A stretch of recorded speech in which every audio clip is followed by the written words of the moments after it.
Saudi বাদশার আমন্ত্রণে রিয়াদ সফরে যাচ্ছেন প্রধান উপদেষ্টা। সৌদি আরবের বাদশাহ সালমান বিন আব্দুল আজিজের আমন্ত্রণে রিয়াদ সফরে যাচ্ছেন বাংলাদেশের প্রধান উপদেষ্টা ড মোহাম্মদ ইউনূস। আগামী 27 অক্টোবর শুরু হতে যাচ্ছে ভবিষ্যৎ বিনিয়োগ উদ্যোগের নবম সংস্করণ FII9। রিয়াদের king Abdul Aziz international conference সেন্টারে অনুষ্ঠিত এই 3 দিনব্যাপী সম্মেলনে মূল বক্তা হিসেবে বক্তব্য দিবেন তিনি। পররাষ্ট্র মন্ত্রণালয় জানিয়েছে 26 অক্টোবর তিনি ঢাকা থেকে রিয়াদের উদ্দেশ্যে যাত্রা করবেন।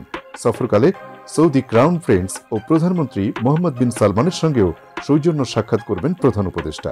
2017 সালের পর এবারই প্রথম কোনো বাংলাদেশি সরকার প্রধানকে এই মর্যাদাপূর্ণ বৈশ্বিক সম্মেলনে আমন্ত্রণ জানানো হয়েছে।